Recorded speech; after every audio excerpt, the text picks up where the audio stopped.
This is the Power 5 with Cal Lee and Warren Shaw. Welcome, everyone. This is the Power 5, discussing the top 5 teams in the NBA with yours truly, Cal Lee, and my man, 50 grand, partner in crime, Mr. Warren Shaw of the Baseline NBA podcast. You know how we roll. It is the All-Star edition of the Power 5. And I'm not going to waste any time. Roll out the red carpet. Let my man slide on up in here. Time to start shingling jangling with all of the nice hardware that you normally like to sprout and tout during NBA All-Star weekend. My brother from another mother is from Warren Shaw, repping out of Fort Lauderdale, Florida. Are you ready to get it on with the Big Easy, my brother? I am. I do it for the first time in a very long time. Not going to actually be on the ground running it at All-Star weekend, but nevertheless, still will be watching it, at home with all my family and friends as well, and taking care of all the coverage that we need to do on a regular basis. Again, I'm very excited about what's going to happen at All-Star Weekend. A lot of great conversation to get into. Yeah, and it's going to be obviously a very interesting NBA All-Star Weekend, not because of the fanfare, but I am curious though, Shaw. Do you think that the lure of NBA All-Star Weekend, I know we touched upon this back at the beginning of the season, and the fact that once we heard that they were going to yet again have NBA All-Star Weekend in New Orleans, and no disrespect to New Orleans, great town, great vibe, but do you think that it happening here so frequently is starting to wear out the welcome and may even take a little bit off of the luster and excitement that I think people and fans had anticipated with regards to what's happened this offseason leading up to this upcoming NBA All-Star Weekend?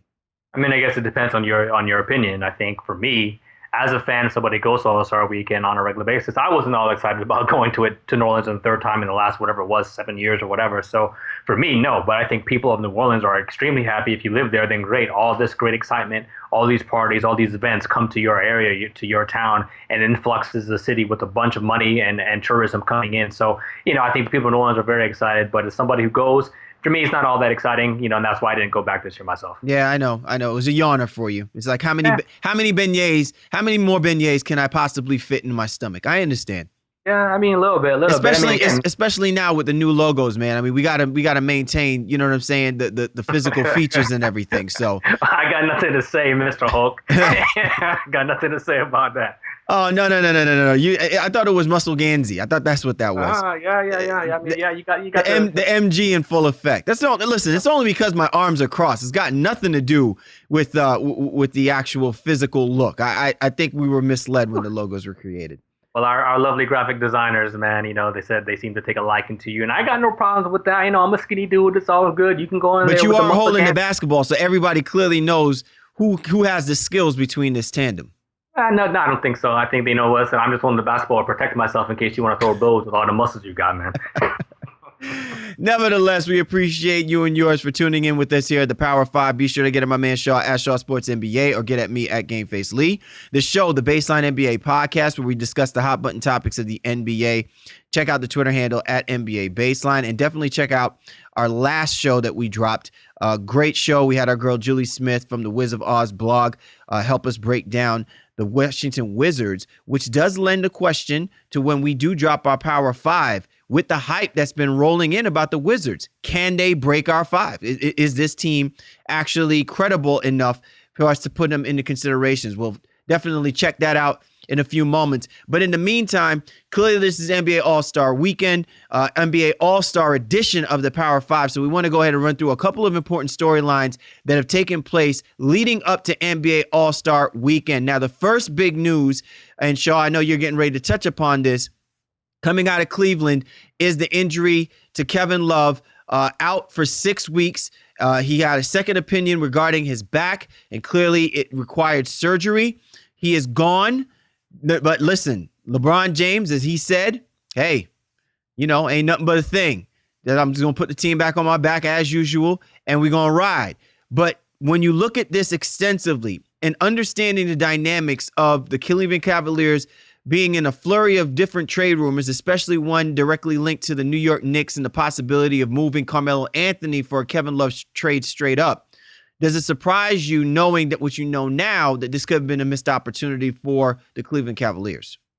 Well, I don't know if it's a missed opportunity with Carmelo. I think they needed to ride with what they had, and Love's injury is obviously very unfortunate. Don't know the real severity of this injury because there's some people, I think some GMs are quietly talking that, listen, they don't think he'll really be back this year. Cavs are trying to be really secretive about it and not get teams too much hope, if you will, by saying he's going to be done. But again, he really could be out 6 weeks.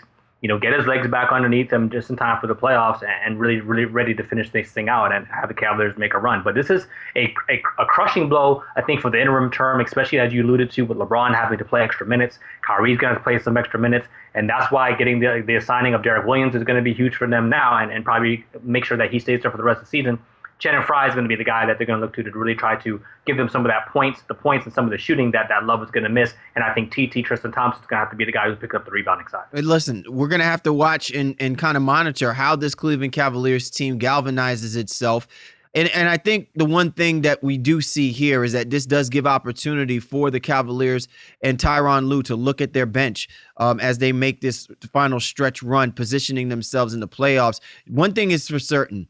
LeBron James and Kyrie Irving have no problems about where they're going to be seated, whether it's 1, 2, or possibly 3 in the Eastern Conference standings, because they have the other confidence in the world, whether they are playing all their games at home or they play them on the road, that they still believe that they're the most dominant team. One interesting thing to note, because of the injury to Kevin Love, how ironic, Carmelo Anthony, who was ousted as an Eastern Conference All-Star, is the replacement for Kevin Love. So listen, not that we don't want to pat on the legacy of Carmelo Anthony as much as it is, I do find it kind of funny that he does become the one to replace Kevin Love for the All-Star, Eastern Conference All-Stars.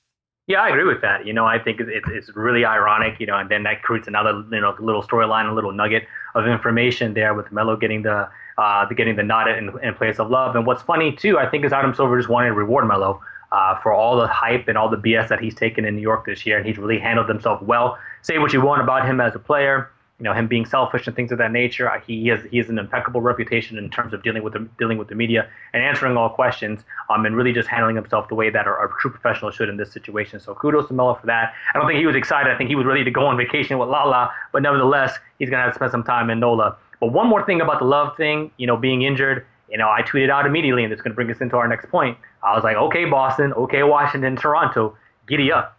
It's your time to really try to make a power play if you think Love is going to be out.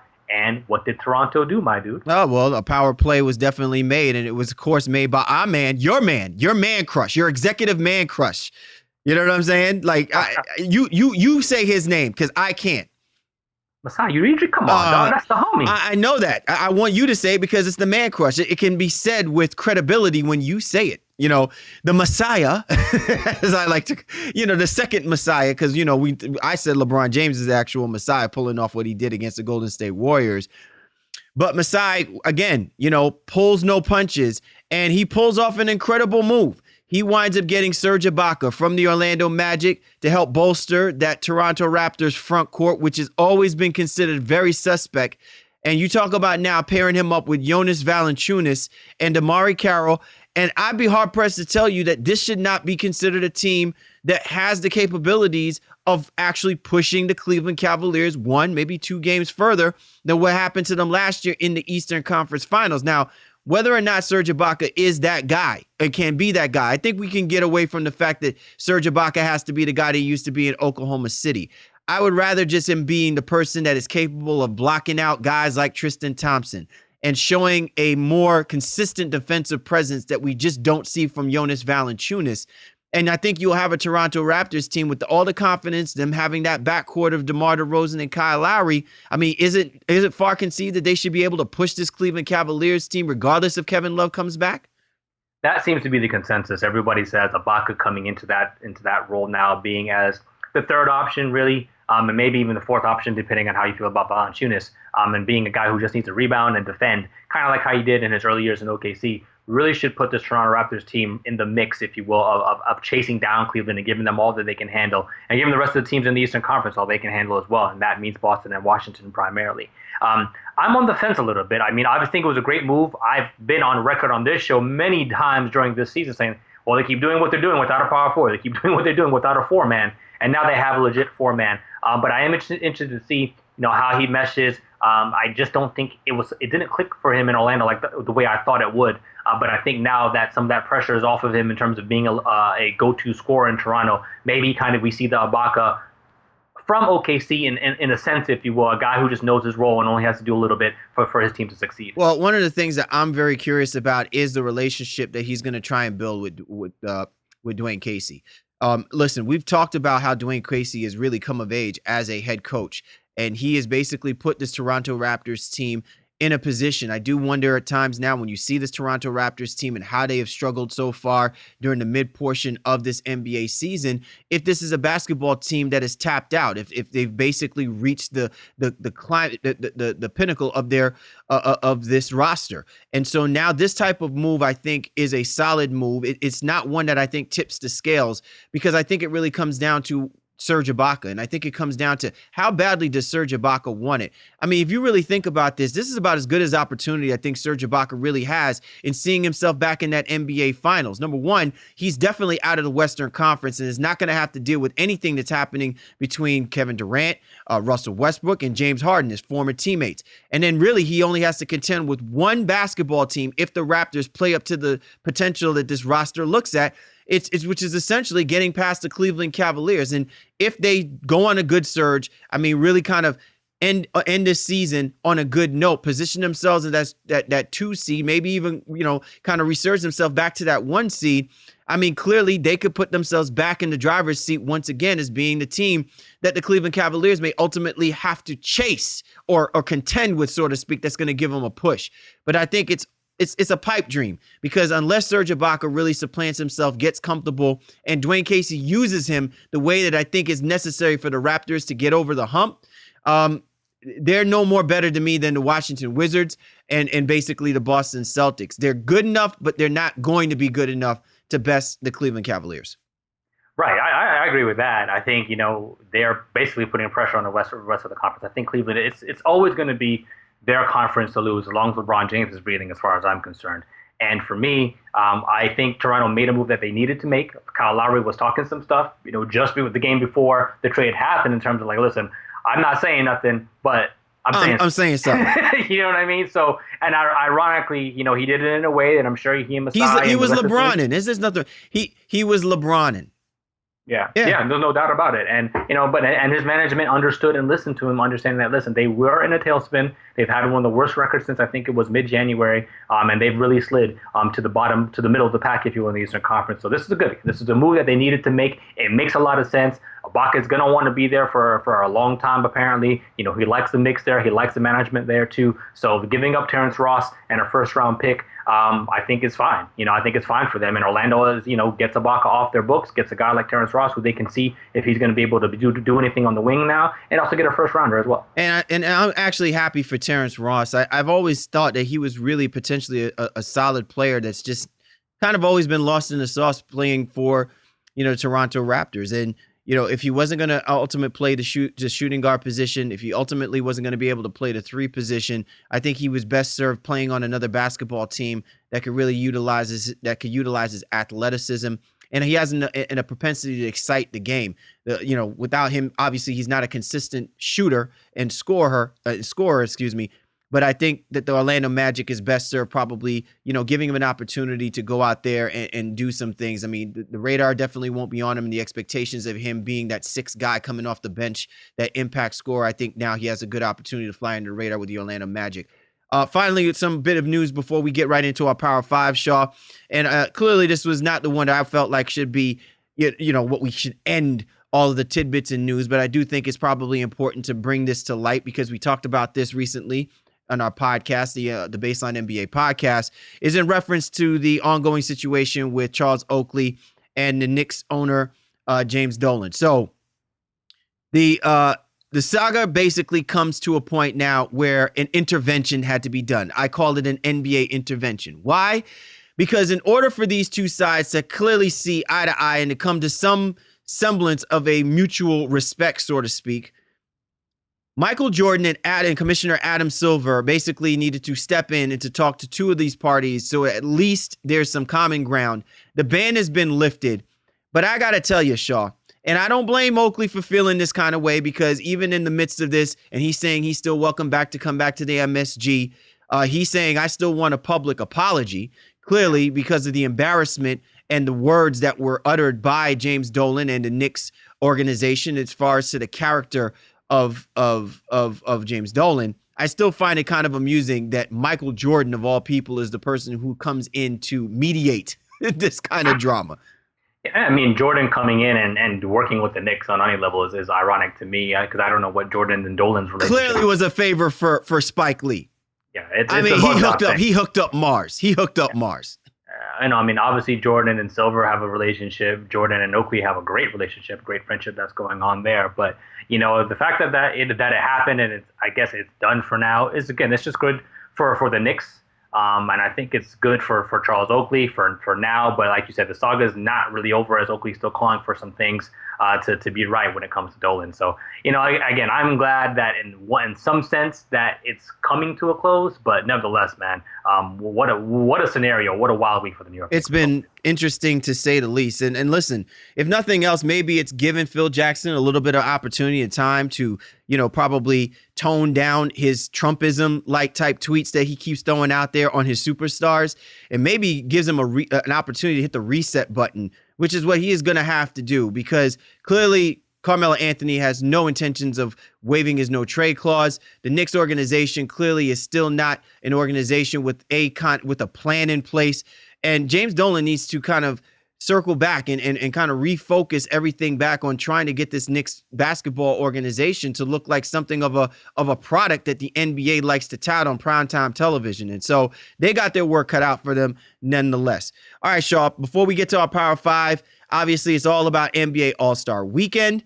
And with that being said, we got to talk about the stuff that's happening during NBA All-Star Weekend, namely the skills challenge, the three-point challenge, the slam dunk, and the rising stars. So, it's going to be an exciting weekend. There's definitely going to be some guys who want to make a name for themselves by participating in these events. And at the same time as well, too, you got some of the guys who have already made their name as legendary all-stars during the weekend. What is the one thing that you're looking for or expecting to see kind of stand out as you think about this upcoming NBA All-Star Weekend? Well, I think the biggest thing that everybody's looking for is to how KD and Russell Westbrook interact or don't interact. I worked on a story with my girl Ashley Douglas here and on Shaw Sports, and I was thinking, listen, Russ isn't a starter. So it's feasible that the coach for the Western Conference could very easily not put Russ and KD on the court at the same time. Like it could happen. So he's not obligated to start Russ. I mean, he can't start Russ because he didn't get that nod, and he can take KD out for Russ at any point during the game. Now, again, I don't think that happens. And by that time on Sunday, things should probably have come to some sort of conclusion one way or the other with those two guys. But that's something that I'll definitely be looking for, and I think everybody needs to. And as far as the competitions, I think the dunk contest is going to take obviously a big step back without Zach LaVine in there. And Aaron Gordon is even a little bit hobbled, so hopefully he'll be ready to rock. But I think I'm looking forward most to is probably the three-point contest. Yeah, I think the three-point contest is going to be awesome. Klay Thompson has already been putting the plug in, how he's approaching it. He doesn't want to get Larry Birdish on guys in the back room about it and anything like that. But listen, Klay Thompson has that swagger. Very quiet, like he doesn't come off boisterous in the sense like Larry Bird does. But I like the fact that he has a level of confidence in him that he believes that he's one of the best, if not the best shooter in the NBA. And certainly this is his platform for him to display that. On the same token, I kind of like the competitive nature of the guys that are stepping in there. This is their opportunity to kind of go toe-to-toe, with one of the most lethal combinations of three-point shooters that you're going to see. So I think it's going to be interesting. One thing that I will note about this upcoming NBA All-Star Weekend, Shaw, I really want to see more so the attitude and the demeanor for these guys. Right now, the NBA fanfare is really, I want to say on some levels, is on an all-time high. And while we're fixated on the drama that exists between Russell Westbrook and Kevin Durant, I think something can be said that once these guys strip off the uniforms that they play for respectively and kind of represent more for the conferences, that I think that there's a different level of intensity in the way that they compete amongst each other and personally And maybe in that way, it might kind of put things kind of at a truce. I'm sure people are still clamoring for some form of drama, but I think these guys kind of understand the perspective. It's not about them. It's not about their personal gripes. It's about the fans. And I think that those guys are going to be more fixated on giving the fans a show that they deserve, because that's exactly what they pay for. No, I agree. And you said you just want to see camaraderie, and usually it's always about that. We've been there, in the midst of some things when a lot of drama was happening in terms of the trade talks and things of that nature. But I don't think anything like this, where there's a spurned teammate, if you will, having to play on the team with his former brother in a lot of sense too. So I think like I said earlier, that's something that we'll know what's happening with that pretty early on. Roughly by Saturday, not going into Sunday, I think we'll have a firm idea, because all the All-Stars need to meet and do their media availability and all that other stuff. And I think all that's going to get worked out. So will they have a little bro hug and dap it up and everything like that, so the fans of New Orleans can enjoy it? Probably. But who knows? Russ is a little ornery dude, so we'll see what's good with that. Your word, ornery. Cal Lee, Warren Shaw of the Baseline NBA podcast, and this is our show, The Power of Five. All right, Shaw, let's go ahead and really quickly run through who you have as selected winners for the upcoming challenges. Let's first go with the Rising All-Stars Challenge. Team USA, Team World, who you got? Team USA, man. I think Team World took a huge hit with Embiid not being out. Got too many bigs on that roster. For me, I like the balance of Team USA, and I think Karl Anthony Towns is going to be looking to put on a massive show. Not going to sleep on the man Jokic as well on Team World, but I really think it's Team USA. What you got? Oh, yeah, I definitely have Team USA. I look up and down this roster, and I just think that there's just way too much talent. While I am intrigued on some of the players that will be representing for Team World, preferably our boy Buddy Hield, repping for the Bahamas. It's not too often that we got an island man out there, Jack, shooting up the shot. He will do all that he can to really help keep the Team World in contention. There's just way too much talent up and down the board. And, one guy I definitely want to look at, and I think you should look for, and we talked about him earlier this season, man, Jonathan Simmons. I really think that with all of the open court flexibility and capabilities, look for this guy to do some explosive dunking in this particular game. He might actually set the tone for the slam dunk contest on NBA Saturday night. All right, let's go ahead and move along to NBA Saturday night. Speaking of which, and the skills challenge, Shaw. We got some nice people in there, man. And listen, the skills challenge has stepped it up over the last couple of years as far as competitive nature goes. People are actually really intrigued about who might actually take it. So who you got on that one? Yeah, I mean, it's a fun thing. And, the rules on this, I'm still a little leery on. I think they put the bigs against each other and they put the guards against each other. And then, it's the best big against the best guard. I think that's how it went last year. But either way, if Isaiah Thomas and John Wall don't win this thing, or if one of those two don't win it, there's something wrong with the world. You mean another Russian hack? Is that what we're thinking? Yeah, I think the fix will definitely be in there. But I'm going to go with IT. I think Wall, his ability is, he's probably faster with the basketball than even IT is, and Isaiah is obviously very damn fast. I think IT is just a better shooter, and I think if he makes his passes and gets those things kind of in on one balance, he should take it. But again, I'm hedging a little bit, but IT is who I'm going with. What about you? You're going with IT? I'm gonna go with the one that nobody is talking about, man. I'm gonna go with Gordon Hayward from the Utah Jazz. Yeah. Listen, he's like my Billy Hoyt, boy. He gonna come in there, he gonna shock some people. He's probably got the Vegas the Vegas line in his favor, man. I should probably put some money in it, help us actually get our money right for next year's NBA All-Star. So I definitely have him. I have him as my sleeper pick. But listen, you're not losing if you're gonna choose between IT and John Wall. Definitely the fastest dudes, but even speed can kill sometimes. But I just like Gordon Hayward, man, flying under the radar. All right, let's go ahead and shift gears to the three-point contest. Very, very highly anticipated. I think you and I have said this once before, man. We were ready to say the three-point contest needs to be the showstopper at the end, given what we saw last year from the slam dunk contest. Who you got, man? I got Clay, man, Splash Brother number 2. I'm definitely going to roll it with the dude out there, Clay. I just feel like he's got the most balanced shot.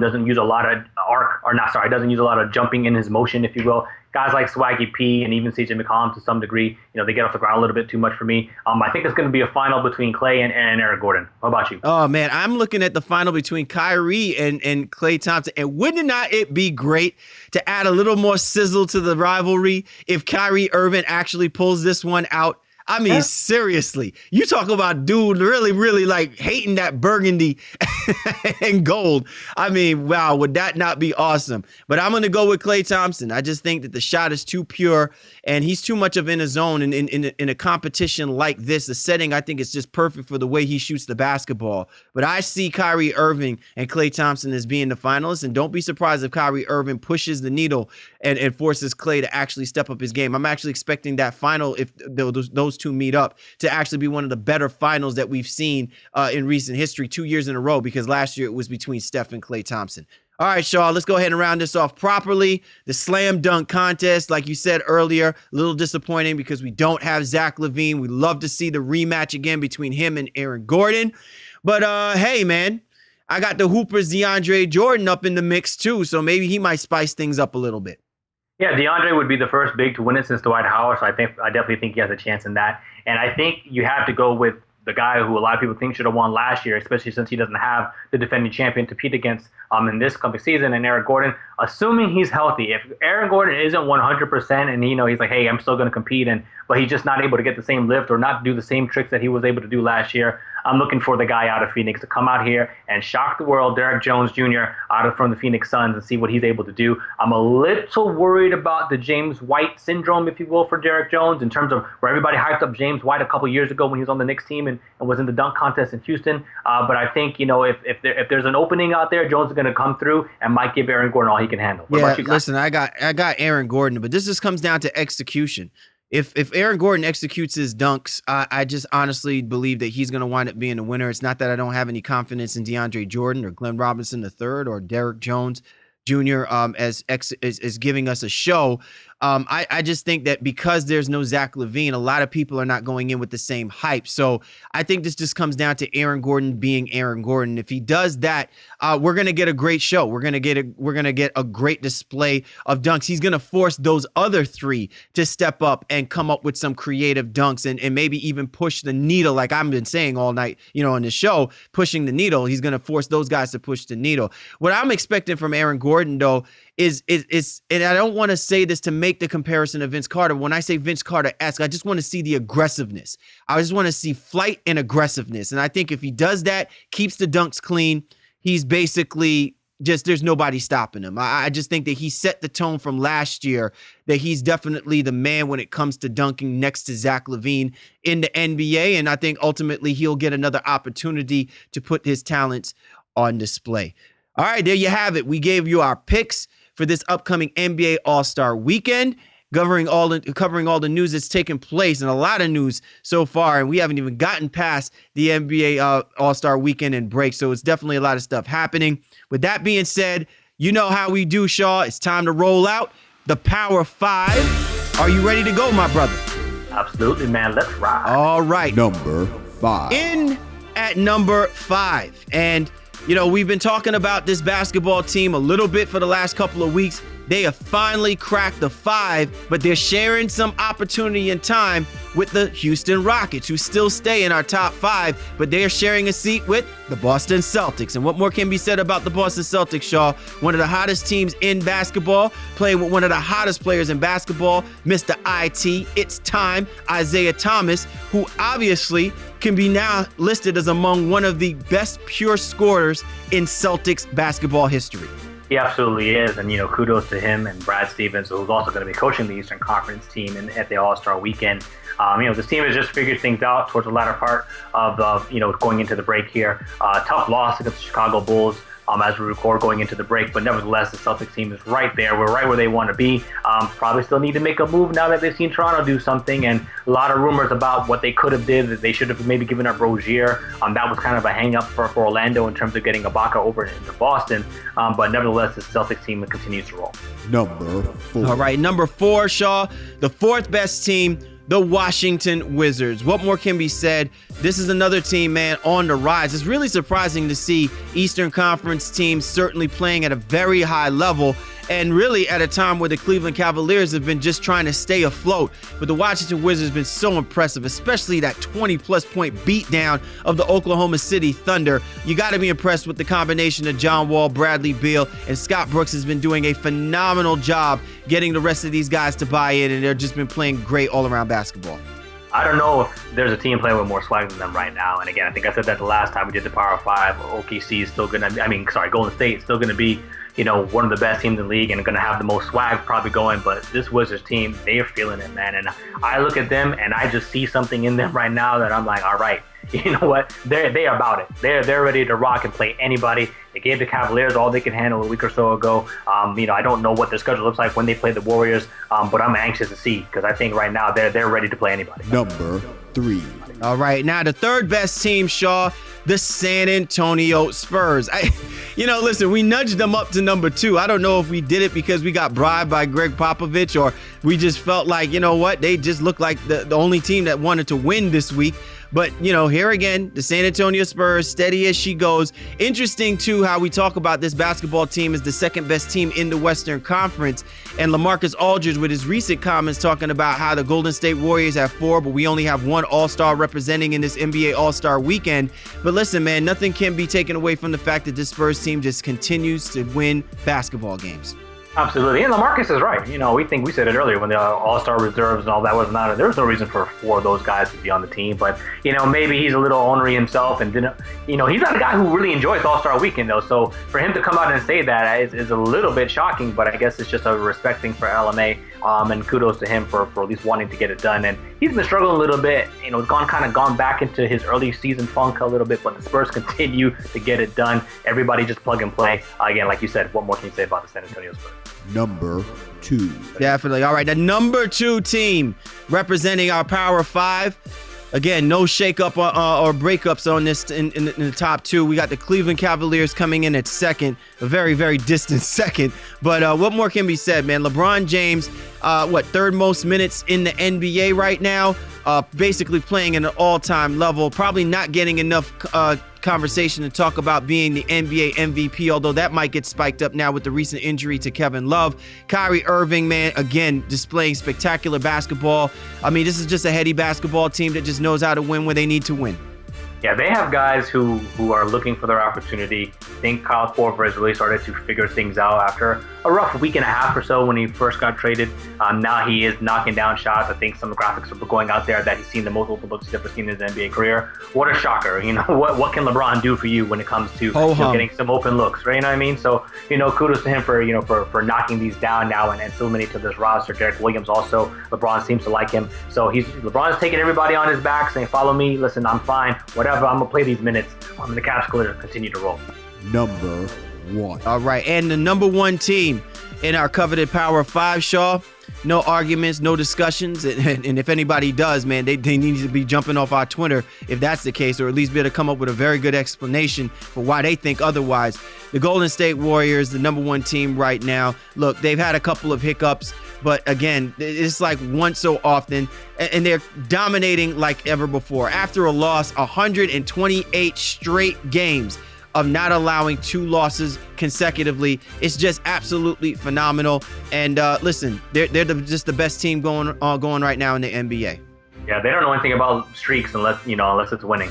Losing streaks does not exist, out there in Oakland. So the Warriors continue to roll, as you alluded to. KD, Durant, Kevin Durant, Draymond Green, Klay Thompson, Stephen Curry, they all get it done. And they still don't even have their full guys, their full roster. They're banged up. Livingston's been out. David West has been out. Zaza Pachulia's been out. And they're still getting things done. That just goes to show you when you have 4 All-Stars, what you can do. Steve Kerr's doing a great job as always. So this Warriors team is going to continue to roll, see if they take their foot off the gas a little bit as they clinch their playoff spot pretty early. And I'd like to also send a special shout out to our man JaVale McGee. JaVale, thank you very much, sir, for validating my conspiracy theory that you were going to be the starting center for the Golden State Warriors. Even though by default, Zaza Pachulia is injured, still, you can't argue that even if Zaza Pachulia does come back, that if Steve Kerr decides to keep JaVale McGee in there because of what he's been able to do playing with their starting 4, what more can be said, man? He's doing the work. He is. McGee, and he's just getting out of the way. He understands that he's not going to be a feature guy. He's got to rebound. He's got to play defense, pick up some offensive rebounds, score on the alley-oops and things of that nature. He's going to be a garbage guy now. He understands that. I think Kerr and all those guys have done a great job of making sure that message was clear to him. So he's definitely somebody who they cut some of those other guys, for so that they could keep him. So I'm happy for him because I think this is a situation for him that he needed to save his NBA career. Definitely. Well, there you have it, ladies and gentlemen, our Power 5. The top 5 teams, and actually you can consider it top 6 teams, even though the Houston Rockets and the Boston Celtics share that 5th spot. Really impressive list, Shaw, and really an impressive weekend yet to come, man. There's going to be some exciting basketball to be played, some really talented guys on display. I'm excited. I'm sure you're excited, and I'm sure people who are listening to our show, those who are true basketball fanatics and novices and all kinds, are excited to see what's going to take place for this upcoming NBA weekend. I hope so. I mean, I think, if this is one of the feature events in sports, if you will, and, I hate to knock it, it doesn't mean anything, but it's always so exciting to talk about it, to watch nevertheless. So I'll be tuned in, Friday through Sunday, watching all the events and, watching all the drama that unfolds, NBA practice, all that stuff. I'm going to eat it all up because I think it's great action. And it's one of 2 times in the year where you're going to get all the teams and all the executives and all those people kind of in one place. That and during Summer League, you're going to hear a lot of trade discussion going on over the weekend too. So make sure you stay tuned. And we have an amazing show, a trade primer coming up with our guy Keith Smith from 16 Wins a Ring. So make sure you get your questions in. Anything that you want to know about trades or any rumors that you've heard out there that you want us to address or have Keith Smith address, make sure you tweet at us and let us know what they are, man. Definitely. So for you and yours, we appreciate every single one of you guys. Thank you for tuning in to our extended edition of the Power 5, the All-Star edition. For the Power 5, Cal Lee, Warren Shaw. Be sure to hit up my man Shaw at Shaw Sports NBA or hit us up at NBA Baseline. You know how we roll. Have a great NBA All-Star weekend, and we can't wait to catch up with you this weekend with our upcoming episode of the Baseline NBA podcast. Catch up with you guys next time.